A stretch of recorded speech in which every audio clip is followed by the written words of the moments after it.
Jadi saya izin record dalam aplikasi perekam layar ya rekan-rekan, dan nanti akan saya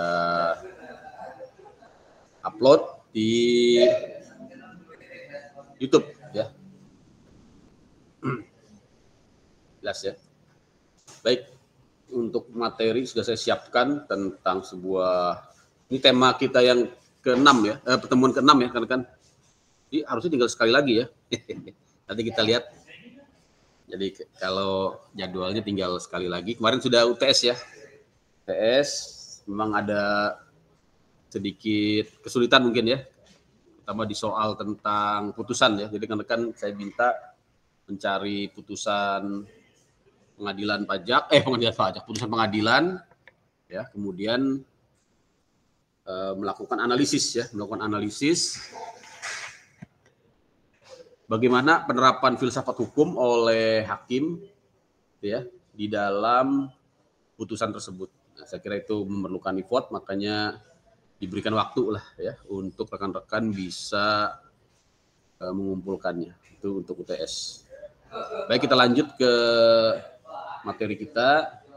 Ini saya record rekan-rekan. Ini hal yang sangat penting sekali ya. Setelah sebelumnya di pertemuan kelima kemarin saya sudah sampaikan tentang ya hak untuk menolak hukum ya, the right to civil disobedience ya, the right of civil disobedience, kewajiban hak untuk menolak hukum yang bersumber dari ajaran ya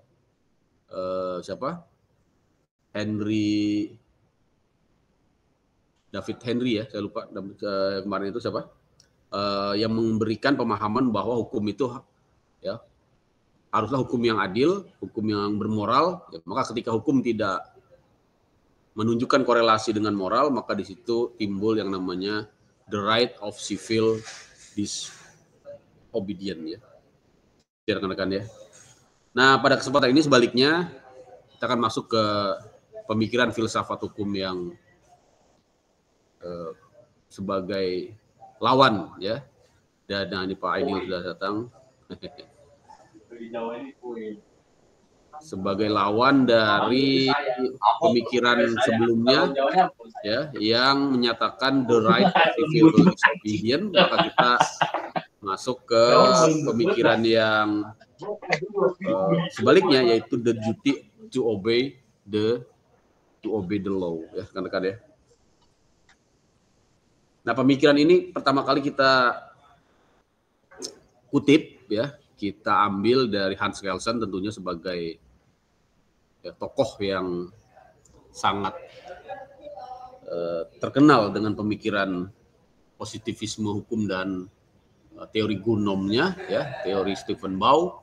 Maka the duty to obey the law ini tidak lain memang rekan-rekan ya mengutip dari pemikiran beliau yang mengartikan dengan istilah efficacy of law, yaitu perilaku seseorang yang sesuai dengan norma hukum ya. Secara konkret yang dimaksud dengan efikasi diartikan bahwa setiap orang secara aktual bertindak menurut aturan norma hukum ya, norma hukum diterapkan secara aktual ya dan benar-benar dipatuhi ya rekan-rekan ya.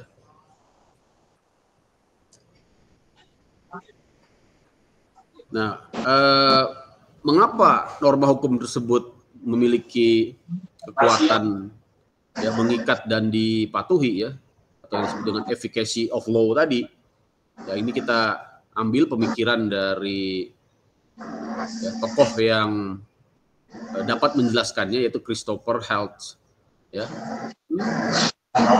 Kayaknya Maritimism and the duty to obey the law ini sangat relevan sekali dengan materi kita tentang hak untuk kewajiban untuk mematuhi hukum, the duty to obey the law.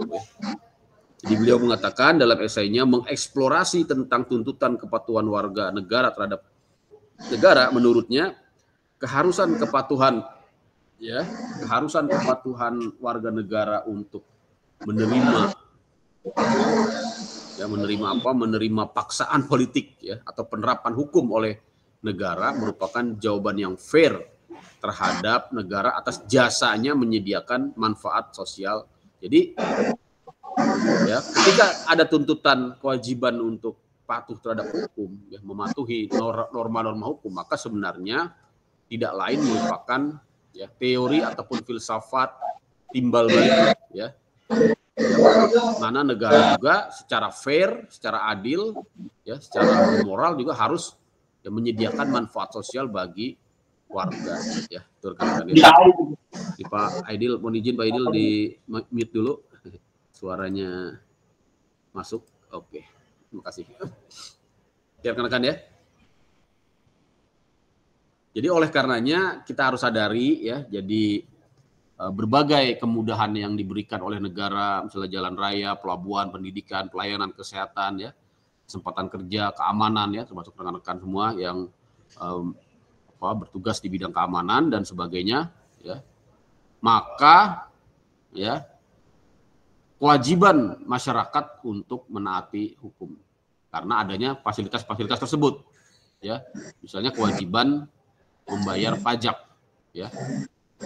Ini sangat relevan dengan profesi saya di bidang perpajakan, ya, saya juga mengajar hukum pajak, maka inilah dasar filosofis yang disebut dengan, ya, teori pembenaran, ya, teori pembenaran pajak, ya, tax, ya, jurisdiction, ya, teori, ya, teori tax justification theory, tax justification theory, teori pembenaran pajak. Jadi pajak, ya, sama dengan hukum, ditaati, dibayar.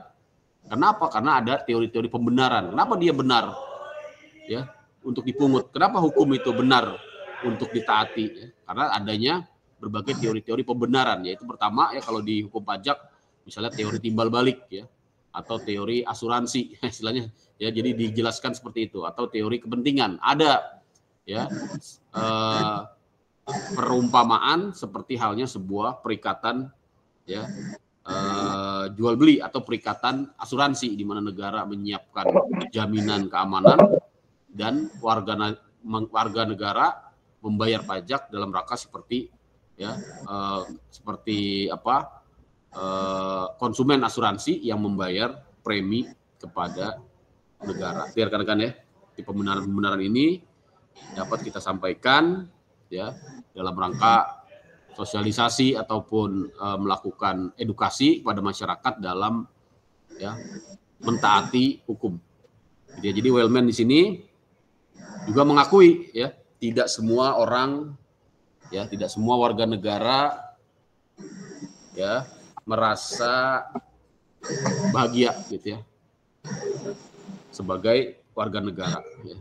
Tapi apakah dengan demikian warga negara boleh untuk tidak mematuhi hukum? Ya, apakah dengan demikian warga negara, ya, masyarakat boleh untuk berbuat anarkis?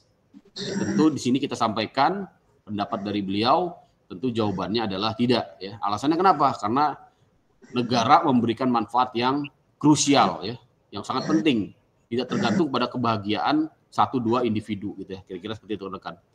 Jadi manfaatnya itu tidak mungkin hadir tanpa kehadiran negara. Tidak mungkin, ya, ada keamanan, tidak mungkin ada, ya, ketertiban, pelayanan sosial tanpa hadirnya negara. Ya. Jadi di sini menggunakan mazhab pemikiran kemanfaatan, ya, rekan-rekan, sehingga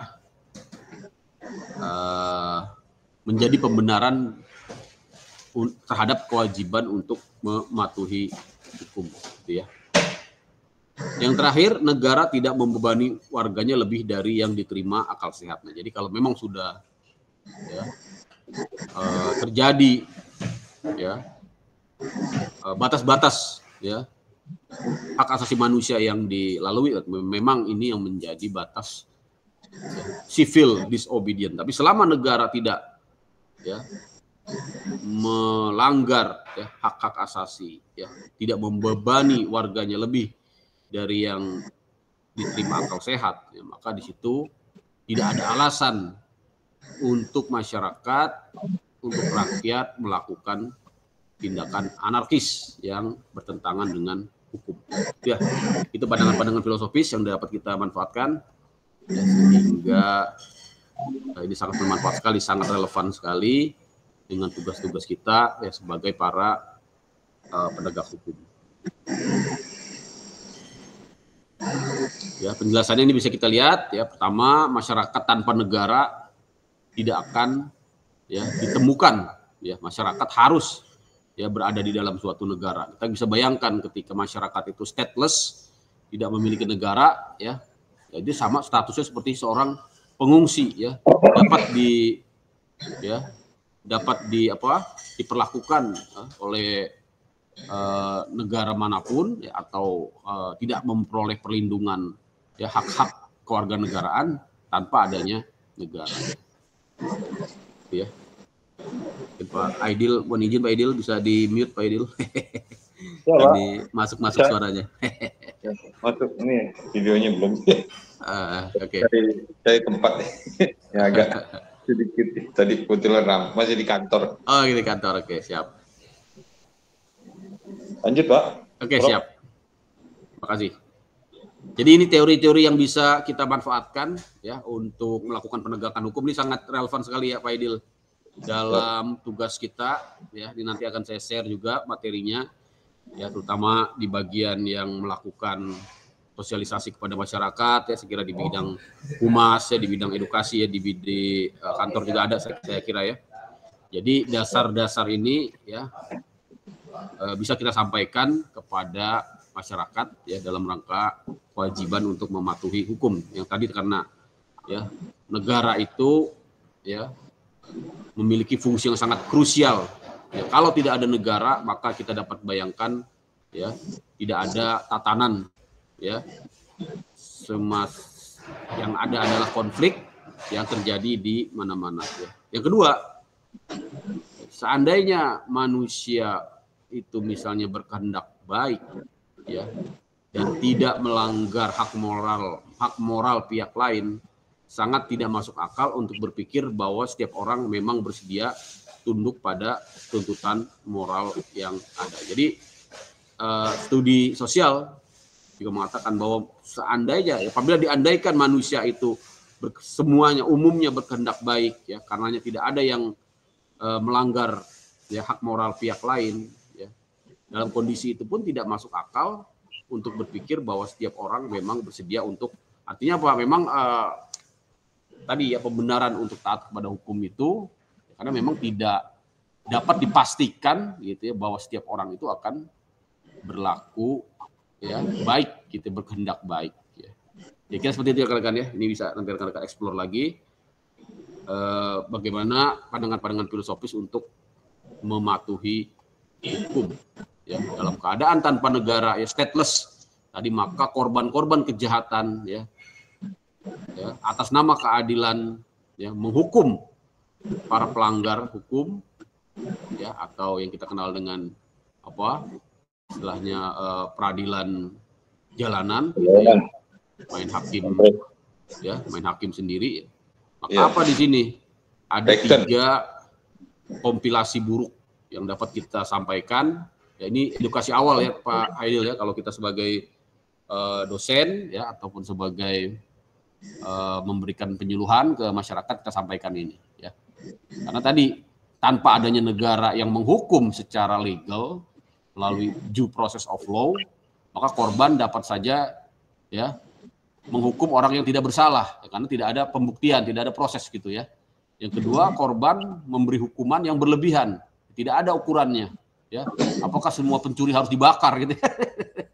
Tentunya tidak ya, tergantung dari ya pasal-pasal apa yang dilanggar, kemudian ada alasan pembenar mungkin, atau alasan pemaaf, atau yang meringankan, atau yang memberatkan, itu kan ya harus diuji di peradilan. Ya, tidak tanpa adanya negara kita bisa bayangkan seperti itu yang akan terjadi. Yang ketiga, jikapun pelaku kejahatan tidak dihukum berlebihan, ia menganggap tidak adil karena keyakinannya tidak melanggar hak siapapun. Jadi ukurannya menjadi tidak jelas. Si pelaku kejahatan kemungkinan dia pasti mengatakan tidak adil gitu ya, tidak adil karena tadi adanya keyakinan-keyakinan bukan berdasarkan ya hukum, norma-norma hukum yang diundangkan ya dalam hukum positif. Itulah pentingnya mematuhi hukum ya, terutama dari segi hukum positif. Ya, jadi berdasarkan urgensi tadi ya, peranan negara dengan hukum, maka pada tingkat tertentu negara berwenang menerapkan ya upaya paksa ya, paksaan-paksaan,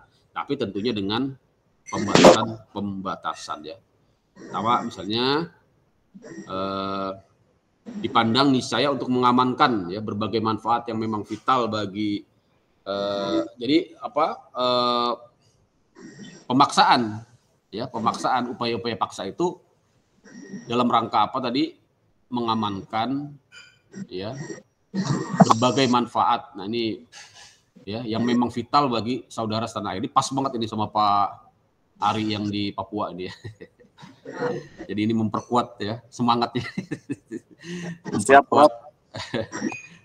Yang kedua ya, tidak menjadi beban berlebihan bagi subjek ya yang terkena paksaan, juga harus terukur tentunya ya, tidak.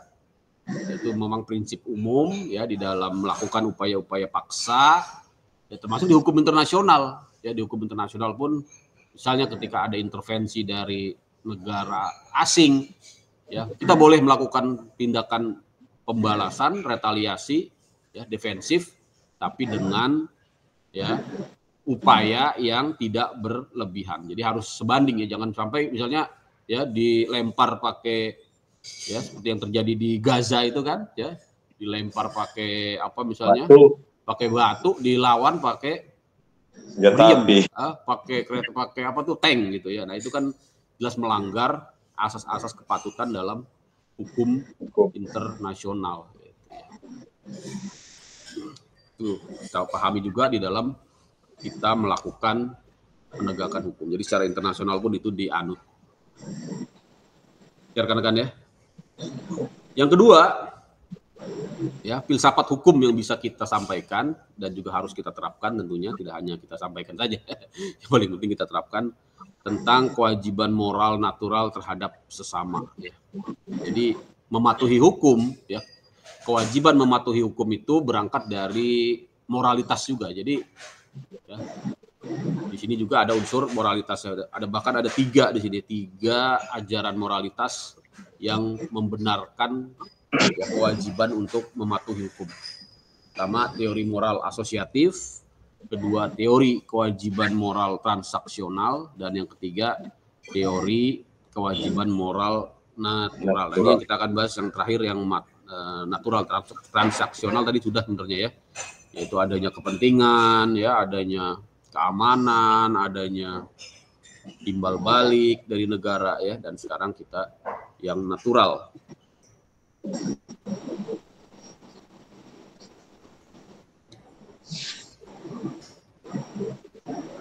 Nah, penjelasannya yang pertama ya, patuh pada hukum sebagai konsekuensi dari peran sosial. Ini hal-hal filosofis yang berangkat dari ajaran naturalisme ya.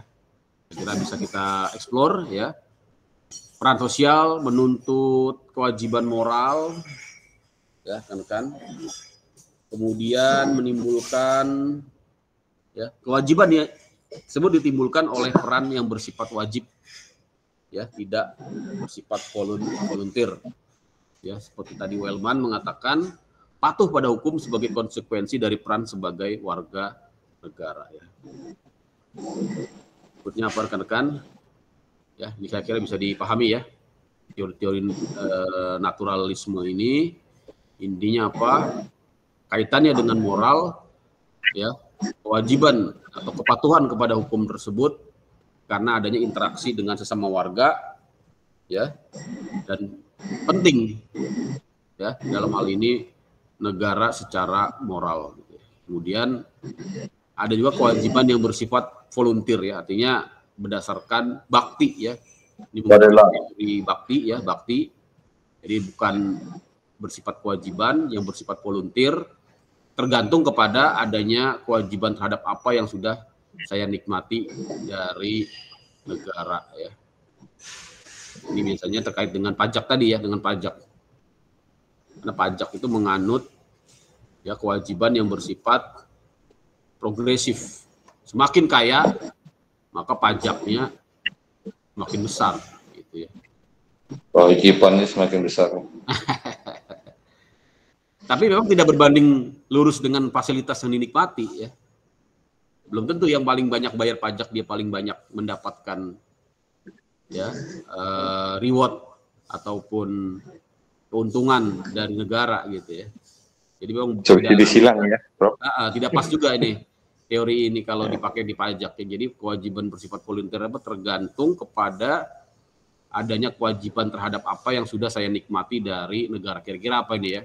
Ya kayak royalti mungkin ya, royalti sumber daya alam gitu kan, karena sudah mengeksplorasi ya batu bara misalnya ya, maka dia bayar royalti ke negara. Nah, semakin banyak dia menikmati sumber daya alam, ya, semakin besar royaltinya. Nah itu kan, nah ini masuk ke dalam teori ini ya. Kalau pajak nggak terlalu relevan ya, karena pajak itu kan tadi ya, dia bayarnya besar, belum tentu menikmati yang besar juga dari negara gitu ya. Di pajak penghasilan misalnya ya, pajak penghasilan. Saya banyak bicara pajak karena memang saya dari pajak, ya, dari bidang hukum pajak. Gitu ya. Kira-kira seperti itu rekan-rekan. Berikutnya, saya telah memperoleh manfaat dari negara, maka saya tunduk pada hukum negara. Tadi sama dengan teori tadi. Saya kira ini bisa kita persingkat saja ya. Jadi tidak melanggar hukum, kewajiban mematuhi hukum berlandaskan pada norma moral ya. Tidak melanggar hukum, misalnya tidak membunuh, menyerang, membahayakan dan sebagainya secara alamiah, karena manusia sebagai manusia wajib menegakkan. Jadi unsur-unsur naturalisme ya harus kita kedepankan tadi. Naturalisme itu maksudnya hukum alam, hukum kodrat, hukum-hukum yang bersumber dari ajaran-ajaran moralitas. Ya, dalam rangka apa? Dalam rangka memberikan landasan filosofis ya, filsafat terkait dengan kewajiban untuk mematuhi hukum. Ini sangat relevan sekali materi ini ya dengan tugas-tugas dan fungsi penegakan. Nah, hal yang harus diperhatikan juga ya dalam rangka penegakan hukum untuk ya memastikan kewajiban terhadap kepatuhan hukum tadi, maka kita juga harus ya, memahami, ya, menyelami dan juga ya, melaksanakan ya bagaimana hak-hak milik ini secara filsafat dihormati, ya, dijamin ya di dalam pemikiran filsafat hukum. Ya. Maka sini saya sampaikan di materi yang materi ke-12 ya, karena kita kan 7 pertemuan ya, 1 pertemuan 2 materi, jadi tentang filsafat hak milik kan ya. Sebagai pengantar, ya, di antara hak asasi manusia, jadi ini kaitannya dengan hak asasi manusia, hak milik ini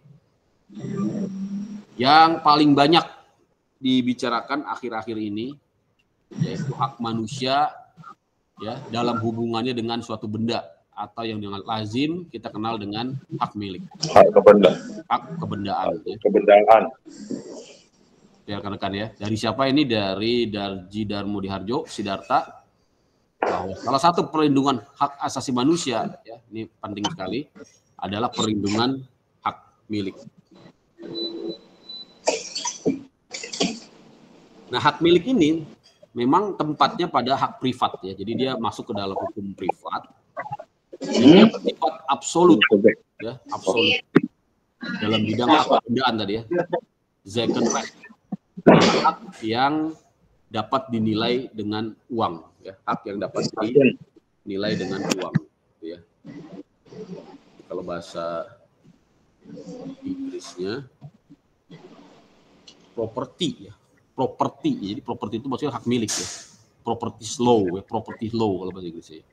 Jadi kalau bahasa Belandanya nih ya, Zekenrecht ya. Zekenrecht ini Belanda saya kira ya, bahasa Belanda. Zaken. Hak kebendaan ya, terdiri atas ada 2 ya, barang berwujud dan barang tidak berwujud. Harus pahami teman-teman ya. Apa itu hak milik ya? Menurut Lili Rosidi ya, profesor ya, adalah hubungan seseorang dengan suatu benda yang membentuk hak kepemilikan terhadap benda tersebut. Ya. Jadi seseorang atau person ya, natural person. Ya. Kendati secara umum diartikan sebagai seseorang, tetapi dapat pula organisasinya. Jadi person ini ada dua ya, yang kita pahami di hukum perdata, yaitu natural person dan reh person. Jadi itu orang manusia ya, yang punya punya daging, punya tulang, punya darah ya. Tapi ada yang namanya reh person. Ya, reh person itu apa? Badan hukum. Badan hukum. Apa itu? Organisasi, kumpulan orang-orang ya yang memiliki ya hak dan kewajiban hukum ya, sama seperti halnya manusia. Jadi hak milik itu tidak hanya menyangkut orang, ya di batasan di atas, lebih tepat dikatakan bahwa hak milik adalah hubungan antara subjek dan benda ya. Subjek tadi bisa manusia ataupun bisa badan ya. Yang memberikan wewenang kepada subjek untuk mendayagunakannya, mempertahankannya ya dari tuntutan pihak lain. Ya, mendayagunakan artinya memiliki ya, mendatangkan manfaat ya dan lain-lain. Mempertahankan artinya ya tidak mencegah intervensi pihak lain yang tidak berhak atas benda tersebut. Itulah hak milik, kan ya. Nah, ini jenis-jenis hak milik merupakan hak in rem, maksudnya apa? Hak milik pribadi, res privat ya, dalam arti setiap barang dapat dimiliki oleh manusia, dikenal dengan hak in rem ya, atau hak in personam. Hak in rem disebut juga hak konkret, merupakan kewajiban yang dikenakan kepada orang ya. Contoh hak pemilik tanah untuk dilindungi untuk melakukan hak pertanian di atas tanahnya. Kemudian ada yang disebut hak in personam, merupakan perlindungan hukum atas hak terhadap orang atau person tertentu. Contohnya apa? Pemilik tanah yang menyewakan, mengalihkan ya haknya kepada seorang yang bernama A, maka ia hanya dapat menuntut kewajiban uang sewa atau ganti rugi pembayaran uang hanya terhadap A. Jadi tadi ya, hak milik tersebut dapat dialihkan ya kepada orang lain, disebut dengan hak in personam. Kira-kira itu jadi jenis hak ya. Nah, sekarang kita kaitkan dengan ajaran-ajaran filosofis ya, atau filsafat hukum terkait dengan hak milik ini dalam rangka mengimbangi tadi ya materi yang pertama, yaitu terkait dengan kewajiban mematuhi hukum. Di satu sisi juga harus kita hormati, harus kita tegakkan yang namanya hak keperdataan berupa hak milik ya. Ini berangkat dari filsafat liberal memang yang diadopsi ya dari sistem hukum Belanda ya, yang disebut dengan eigendom, yaitu memiliki kedudukan hak yang bersifat mutlak, sempurna dan terkuat, sehingga pemilik dapat mengalihkan ya atau tidak haknya, dan tidak seorang pun dapat mencabut haknya kecuali atas kuasa undang-undang. Itu pengertian, itu awalnya seperti itu, yang kita kenal dengan negara hukum liberal, sangat mementingkan hak-hak individu. Bahkan ini berkembang privat ya, sampai sekarang ya, bahkan sekarang lebih kita rasakan lebih kental lebih kental ya, lebih nuansanya lebih didorong ya dalam perkembangan hukum ya, seperti putusan-putusan pengadilan ketika ada benturan antara hak privat dengan hak publik. Betul, justru hakim lebih banyak membela hak privat. Membela hak privat ya. Negara sering kalah. Mungkin ya. Beda zaman dulu ya, Prof. Beda sama zaman dulu ya. Saya ngalami betul sebagai aparat di Kementerian Keuangan ya. Terutama dari zaman PKI dulu ya. Jadi ya emang perkembangan hukum seperti itu ya Pak Idil. Kita pun ketika saya sampaikan ini ke sidang sidang disertasi ya, karena saya mengangkat tema tentang sengketa antara warga negara dengan negara ya, dalam bentuk sengketa pajak. Saya sampaikan ke para dosen promotor penguji pada saat itu, ini merupakan masalah. Tapi ada satu orang penguji yang kebetulan dia memang dari universitas di luar negeri ya, dari Prancis, yang kita kenal memiliki pandangan liberalisme ya, demokrasi yang sangat kental gitu. Ketika saya sampaikan fakta, banyak negara banyak pemerintah kalah di pengadilan ya, terutama di pengadilan administrasi misalnya terkait dengan pajak ya, terkait dengan hak-hak kebendaan ini, hakim ya termasuk Mahkamah Agung lebih cenderung memenangkan ya para individu gitu ya. Itu si dosen saya tadi mengatakan, "Nah, ini bukan masalah," katanya. "Ini justru puncak dari sebuah negara demokrasi di mana negara bisa kalah di pengadilan oleh warganya," gitu ya. Jadi kita sebagai aparat ya ternyata selama ini salah berpikir ya. Jadi negara itu bukan hanya dibatasi oleh tindakan para aparatnya atau pemerintah, rakyat juga itu kalau menggunakan pandangan-pandangan filsafat liberal ya, terutama tadi yang dikemukakan oleh tokoh-tokoh ya dari era abad-abad pertengahan munculnya teori-teori demokrasi. Kira-kira ya. Nah, bagaimana dengan filsafat Pancasila? Nah, ini yang harus kita pegang, dan ini nanti kalau menulis ya terutama disertasi ya, dan kan juga saya kira tidak menutup kemungkinan ambil S3 ya habis ini langsung ya, seperti saya juga dulu gitu, habis S2 langsung S3 ya, jangan berhenti dulu ya, kalau kebanyakan mikir nggak jalan-jalan nanti. Biasanya masalahnya ya masalah dana memang ya, finansial. Tapi penting juga ya, nah kan kita berpikir tidak hanya untuk di kantor aja gitu ya, untuk di luar juga ya, bisa ngajar tuh S3 itu penting ya kan. Nah, kembali ke sini, dalam kita menulis disertasi, tidak hanya menulis disertasi tentunya, yang paling penting dalam kita menjalankan penegakan hukum, kembali kepada filsafat Pancasila ya sebagai dasar filosofis bernegara ya, landasan filosofis ya. Hak milik ternyata berfungsi sosial. Nah, jadi memang kita tidak sepenuhnya menganut ya demokrasi liberal yang sebelum di slide sebelumnya, tapi kita ya mix di sini ya. Betul, separuh-separuh khas dan liberal. Betul ya. Ada fungsi sosialnya ya, khususnya di bidang agraria, sejalan dengan teori fungsi sosial dari hak sebagaimana diajarkan oleh Leon Duguid. Nah, ini ada fotonya ini. Hak milik atau tanah dibatasi penggunaannya oleh kepentingan masyarakat. Berarti di sini ada kepentingan umum, tidak murni hanya kepentingan ya pribadi privat saja. Hak milik atas tanah dapat dilakukan pembebasan hak, bahkan dapat dicabut atas kuasa undang-undang tentang pencabutan hak atas tanah. Jadi jelas di sini bicara tentang hak milik, kita tidak menganut sistem liberal murni ya, walaupun putusan-putusan pengadilan ya memang sekarang banyak berpihak ke para pihak korporasi ya, mungkin ya kita tidak tahu ada apa di situ ya, mungkin yang banyak cuannya ke situ. itu banyak kalah pemerintah, karena pemerintah juga susah juga kalau di pengadilan ya. Kita mau ya mungkin kalau yang kira-kira itu ya, terlepas dari permasalahan teknis intinya kalau secara filsafat Pancasila ya itu, kita tidak murni liberal, tapi ada ya muatan-muatan demokrasi sosial yang kita anut di dalam filsafat Pancasila. Kira-kira ya, terutama ajarannya Leon Duguid tadi.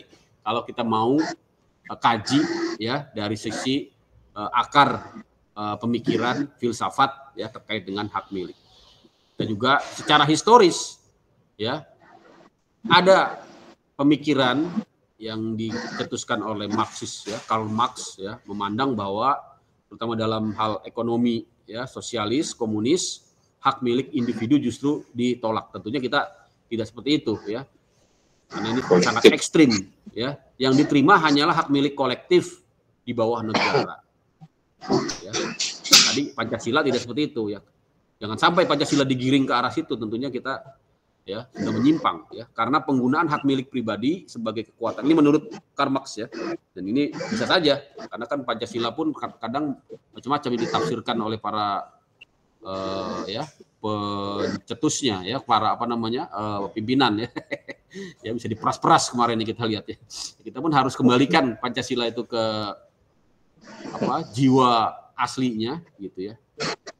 Jadi tidak bisa penggunaan kalau menurut Karl Marx gini ya, penggunaan hak milik pribadi sebagai kekuatan modal atau kapital akan melahirkan kapitalisme yang menguasai pemerintahan. Jadi prinsipnya kapitalisme ya ini dianggap sebagai bagian dari kepemilikan tadi ya, sehingga dikuasai oleh kaum burjuis. Ini memang berangkat dari akar pemikiran tadi ya, sebuah fase revolusi ya yang sangat menentang kaum kapitalis ya, kaum burjuis, sehingga timbul pemikiran-pemikiran ya yang mengharamkan hak milik individu ya. Semuanya harus kolektif di bawah negara. Kalau mau bertanya boleh nggak?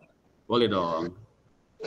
Kalau di suatu case misalnya di peristiwa yang dialamin, contoh kalau misalnya perjanjian dari tadi yang kepemilikan seperti SHM ya. SHM-nya ini misalnya contohnya awal mulanya itu asalnya itu dari utang piutang. Nah, itu bisa kita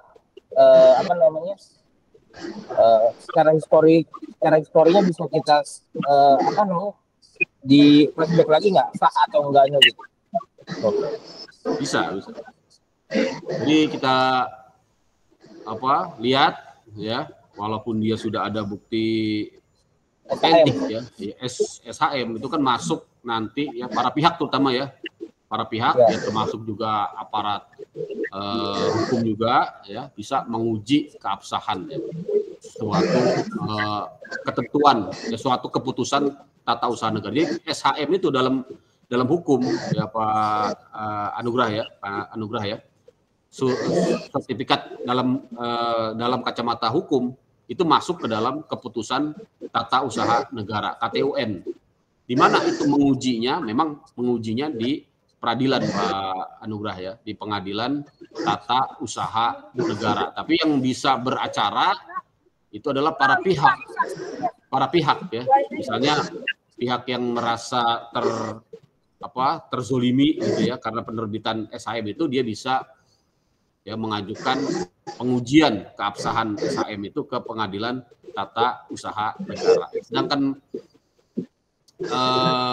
aparat penegak hukum ya tentunya bisa juga ya nanti ya, misalnya ada perbuatan dalam penerbitan SHM itu yang tidak ya sesuai dengan hukum pidana gitu ya, misalnya diterbitkan dengan ya sewenang-wenang ya, diterbitkan dengan tindak pidana korupsi gitu ya. Nah, kita kan bisa, aparat penegak hukum bisa masuk. Jadi tidak mutlak sebenarnya Pak Kumulila, karena ada ya sarana ya yang diizinkan oleh hukum untuk menguji ya, baik secara administrasi negara di peradilan tata usaha negara atau melalui ya proses tadi ya penyidikan ya, kalau memang ada tadi unsur-unsur pidana dalam penerbitannya, atau yang paling banyak ya juga melalui proses perdata ya, terkait dengan sengketa kepemilikan ya Pak Ruli ya. Jadi itu memang ada tiga bidang hukum terkait dengan SHM ini ya, sertifikat hak milik, yang bisa ya ditempuh ya baik oleh para pihak dalam rangka mencari kebenaran, menguji keabsahan suatu surat sertifikat hak milik. Itu ya Pak Anugrah ya. Jadi pada prakteknya seperti itu. Tapi kalau misalnya itu sepertinya gini dok, jadi yang berpihak ini sekarang para ahli warisnya dok, jadi udah turun-temurun gitu. Turun-temurun ya. Nah dari ahli warisnya ini nih, misalnya gini, ahli waris A dan ahli waris B saling bertentangan karena di dalam kepemilikan SHM tersebut itu bahwa si ahli waris A itu tidak mengetahui dok. Misalnya orang tuanya menjual sebidang tanah dok. Tetapi sekarang itu bukti otentiknya adalah SHM tersebut itu adalah yang memiliki ahli waris B. Sedangkan yang menempati menempati sebidang tanah itu tersebut adalah ahli waris A. Itu dong. Nah, untuk dia proses untuk ahli waris C ini untuk dia keluar ini sangat alot tuh. Hingga dari mediasi terus memberikan seperti kompensasi, dia masih bersikeras kalau dia itu adalah ahli waris A gitu. Dan saya tidak tahu menahu orang tua saya menjual gitu. Nah, secara hukumnya, apakah orang tua harus memberitahu kepada anaknya bahwa misalnya tanah ini dijual? Tidak akan, dok. Secara hukumnya ya. Karena kan masih hidup orang tuanya, masih hidup ya. Tapi kan nanti ya ketika dia sudah meninggal, ya maka ini ya ahli warisnya ini pun ya harus saling membuktikan gitu ya. Nanti akan berproses di pengadilan, terutama hakim nanti akan melihat pembuktian para pihak. Yang pertama si pemegang SHM-nya ini apakah proses ya jual beli dan juga pengalihan ya haknya itu sudah sesuai. Hakim nanti akan melihat ya, termasuk para ahli waris tadi juga dia akan membuktikan, misalnya ya, membuktikan dengan adanya mungkin akta waris ya dan sebagainya. Nah, itu nanti hakim yang akan membuktikan Pak Anugrah. Tapi kalau ditanyakan apakah seorang orang tua wajib memberitahukan kepada anaknya tentang penjualan, tahu saya ya selama orang itu masih hidup ya dan anak-anaknya pun belum diserahkan harta itu kepada anak-anaknya, ya dia masih bisa. Tapi untuk hukum agraria saya terus terang tidak terlalu ahli di situ, Pak. Nanti silakan dikonfirmasi. Ya, intinya apa? Intinya kalau dari segi filsafat hukum, ya penghormatan terhadap hak milik ini nanti ketika terjadi sengketa, ya dapat menempuh ya 3 bidang hukum ya Pak Truli ya. Tadi yang saya sampaikan ya, di bidang hukum keperdataan nanti akan dijelaskan siapa sebenarnya yang paling kuat pembuktian kepemilikannya itu Pak Truli ya. Nanti di bidang hukum tata usaha negara akan dibuktikan, akan diuji bagaimana penerbitan ya SHM tersebut, dan itu bisa dibatalkan ya. SHM yang diterbitkan oleh BPN, Badan Pertanahan Negara, bisa dibatalkan oleh keputusan tata usaha negara. Bahkan di bidang pidana pun ya Pak Tuli, terutama rekan-rekan dari kepolisian ya bisa juga masuk ke sana ya apabila ditemukan bukti-bukti ya dalam pembuatan SHM-nya tadi ada perbuatan ya melawan hukum ya, kesewenang-wenangan ya Pak Aidil ya. Pak Aidil saya kira ya ahlinya itu. Apa-apa Pak, konsultasi ke saya nanti. Makasih Pak Aidil. Masuk tuh barang. Oh, iya, nggak apa-apa. Banyak banget masalahnya. Semangat ini. Urusan tanah biasanya. Nanti ngopi aja dulu.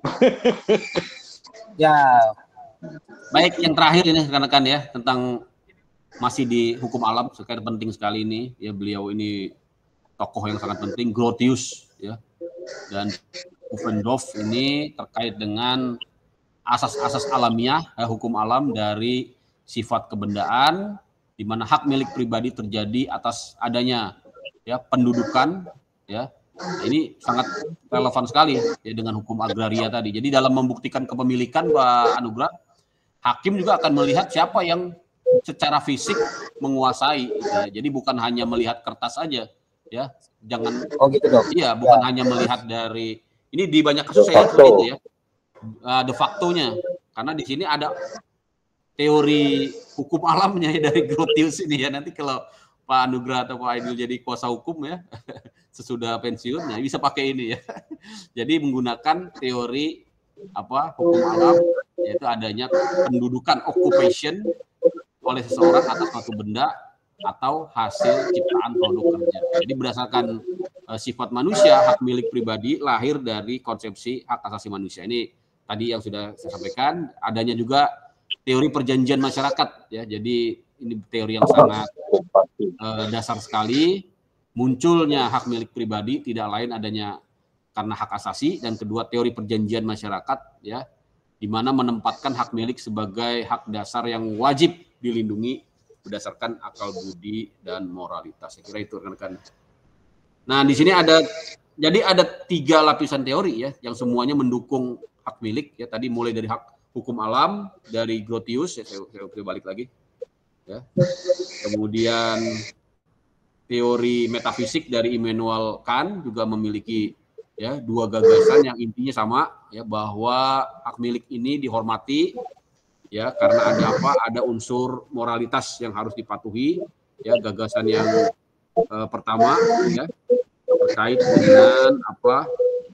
Pendudukan seseorang atas benda tersebut secara faktual ya, tidak dapat diganggu oleh orang lain. Ini teori-teori yang mendasari ya. Teori sejarah dari Sir Henry Maine ya, Maine juga memiliki pendapat yang sama ya. Pertama, seseorang mengontrol secara fisik benda-benda ya. Jadi pendudukan ini yang menjadikan pembenaran atas kepemilikan ya. Kedua, ya. Dan ini memang bisa disalahartikan juga ya, ya. Gantung nanti bagaimana penerapannya dalam satu kasus. Kedua, menurut hukum Romawi disebut juristic possession, penguasaan menurut hukum. Ya, penguasaan benda-benda di luar penguasaan fisik. Jadi tidak hanya penguasaan dalam pengertian fisik, juga penguasaan dalam pengertian hukum.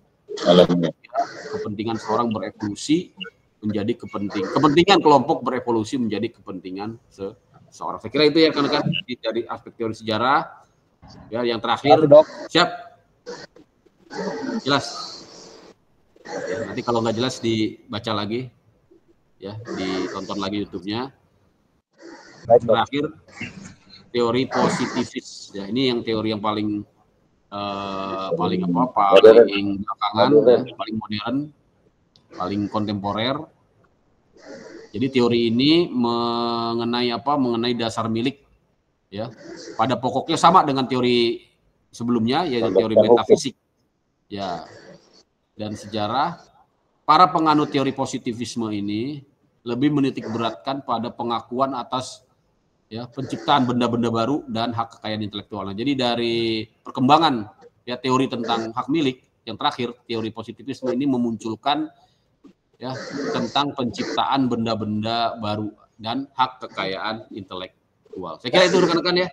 Ini penting dan saya kira dapat kita pahami ya, dan nanti rekan-rekan juga bisa lebih dalam lagi menggali referensi dari sumber-sumber yang lain ya, tidak hanya yang dari yang saya sampaikan. Dari intinya ada 2 materi besar yang saya sampaikan. Pertama tentang kepatuhan terhadap hukum ya, the duty to obey the law, yang terdiri dari berbagai ya pandangan-pandangan filsafat pembenaran atas hukum. Yang kedua ya yang menjadi kebalikan ya ataupun batasan dari pemaksaan terhadap hukum tadi adalah hak milik. Demikian ya, hak milik tersebut juga untuk ya falsafah Indonesia yang menganut ideologi Pancasila ya, secara jelas kita juga tidak menganut ya hak milik liberal ya, individual yang dianut oleh tokoh-tokoh liberal ya di masa abad-abad pertengahan atau di negara-negara Eropa Barat ya. Dan juga kita tidak menganut ya hak milik yang bersifat kolektif ya, komunis yang dianut oleh pandangan-pandangan dari Karl Marx. Kita berada di posisi yang pertengahan tadi ya, sosial, tapi juga tetap menghormati hak-hak individu. Saya kira itu rekan-rekan ya. Terima kasih. Nanti bisa sama sampai jumpa lagi. Mohon izin, Bro. Mohon izin ya, untuk bahan-bahan tolong dikirim, Prof. Bisa dikirim. Siap. Nanti saya kirim ya. Jadi total udah 6 ini. Kalau saya hitung udah 6. Nanti kalau misalnya itu saya kumpulin nanti. Saya kumpulin jadi satu folder biar semuanya nggak kececer. Kalau di WhatsApp kadang-kadang ya, suka kehapus. Baik, terima kasih rekan. Terima kasih banyak. Terima kasih banyak, Prof. Terima kasih semuanya. Terima kasih, Prof. Izin mendahului. Ya, Prof. Silakan yang mau